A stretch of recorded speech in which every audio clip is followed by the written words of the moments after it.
Yun mga idol, yun, what's up sa inyong lahat. So welcome back again sa aking YouTube channel. So ngayon guys, so gusto ko ipakita sa inyo yung mga paano na ginagamit natin sa panghuhuli ng igat ng mga palos, no. Kasi marami pa rin nagko-comment sa YouTube ko na bakit daw yung nahuli ko nung nakaraan na super jumbo na igat ay may kawil daw sa bunganga.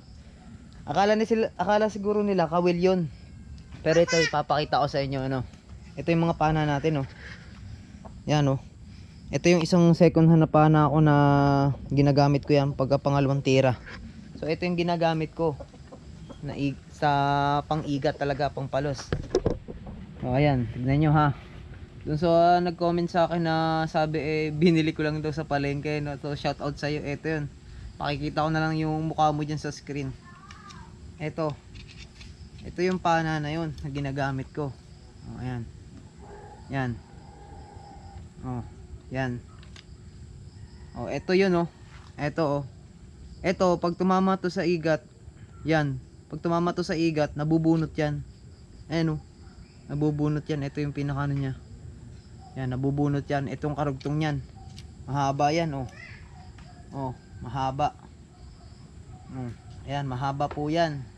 So sa nagsasabi na ay parang ano, parang kinawil daw yung igat. Kayo nagkakamali. Marami kasing haka-haka kayong mga nanonood na kala nyo yung ano. Ayan, oh, pag umigkas yan, mahaba na yan, oh. Ayan, oh. Naiiwan yung pinakabala nyan sa loob ng katawan ng igat. Ayan, oh. Ayan, oh. Dinidikit lang yan dito. Ayan. Oh, ayan, oh. Pag yan po ay tumama sa katawan ng igat o sa anumang uri ng isda sa ano, bubuka yan, matatanggal, maiiwan sa laman sa katawan nila. Kaya sabi nung nakaraan na nag-comment na ano, para daw patali. Shout out sa iyo, no. Ito po yung ginagamit ko na pang-igat. So kung gusto niyo bumili ng ganto, i-chat niyo na lang si JJ Hand Fishing Master na taga Siargao. Siya ang gumawa nito. Binili ko to sa kanya. Ito, panoodin niyo yung mga vlog niya. Ito yung pampalos na ginagamit nila. Kaya wag na kayo iyak ng iyak dyan. So yung mga idol, oh, wag ka dyan.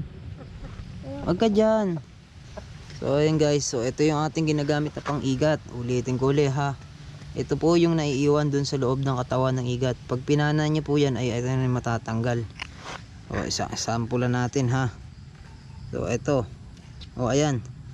Ito yung sinasabi nyo no, kawil sa bunganga. Bali yun, kaya ganun ang itsura noon, kala nyo may kawil. Ito ito yung pinana ko sa ulo niya. Naiwan to dun sa loob ng ulo. Kaya akala nyo kawil na nakakabit. Tsaka pagmamasdan nyo, ayan oh. Ayan, ganyan naka-convert yan dito sa pana ko. Mula dito hanggang doon. Ayan, naka-convert yan. Ayan, So shout out sa mga nagko-comment diyan na ba't daw parang may kawil. So ito ho yun. Alam nyo naman yan. So panoorin nyo na lang kay JJ Hand Fishing Master. Siya ang gumawa niyan. Kung paano pinanghuhulihan sa igat. Para matahimik na dun sa mga nagko-comment na ay sabi may kawil daw yung pinapana ko. Ayan oh. Ito pa yung isa yung ginagamit natin pang second shot. Oh ayan. So sasampulan natin, ikakasa natin. Bali ito yung setup niya no. Mula dito hanggang doon. Itali yan. Meron din siya netong bungee para hindi maano. So sample lang ko kayo guys. Ikakasa ko to. Tapos ito yung titirahin ko. Ayan. Titirahin ko yung sampulin natin na parang igat yan ha. So ito ha. Super bullet. Baka sabihin nyo edited. So ikakasa ko muna tapos titirahin ko para malaman nyo kung paano siya mag ano. Ayan, kasado na. Kasado na. Tignan nyo ha. Ayan ang dulo niya no, spare bullet ha. So ayun, kita nyo. So ayan, pag hinila ko tong tunod niya. Example natin kasi ano yan wala na, di ba yung dulo na iwan dun sa loob ng katawan. Yan, lalim pa nga Ganyan po ang nangyayari dun sa igat. Bali ito yung ano niya, yung bala niya. Ayan oh.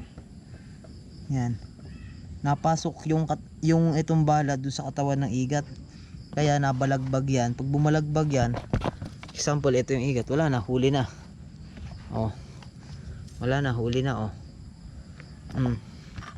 So, kaya po akala nyo nung dun sa Super Jumbo na pinost ko sa YouTube ko, ay ito yung nakalagay dun sa loob ng katawan, kaya akala nyo may kawil.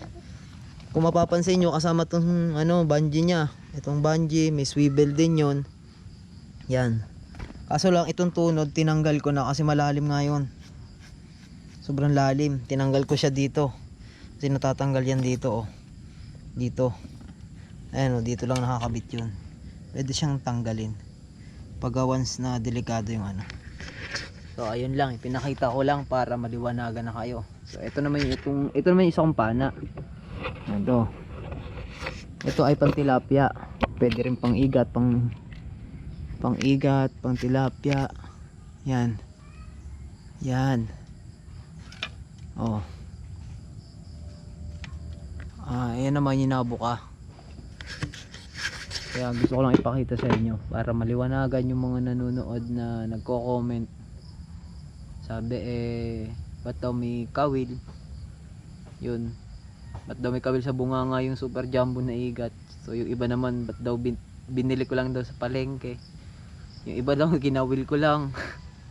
Natatawa na lang ako sa inyo guys. So pero again, salamat pa rin sa pag-comment nyo kasi napansin nyo yung video ko. Pero wala tayong ginagawang daya dyan sa mga video natin. So yung iba nating video, yung mga video talaga natin ay tunay. Pinaghirapan ko yan na kuhanin sa ilog. Talagang original na upload ko yun. Tsaka wala akong sinasama dyan mga scripted. Talagang sadyan tunay yan guys. Kung may nakikita man kayo ng mga cut, malalaki na yung cut. So, syempre kinakat natin yan kasi pag nilagay natin sa YouTube yung oras, sobrang haba. Kailangan talaga i-cut yun. Para yung mga patay na video, yung mga hindi importante ay hindi na naisasama. So yun lang guys. So sana nagustuhan nyo. So ngayon panoorin nyo na lang ito mamaya. So shout out dyan sa mga nagko-comment. So ayan, let's go.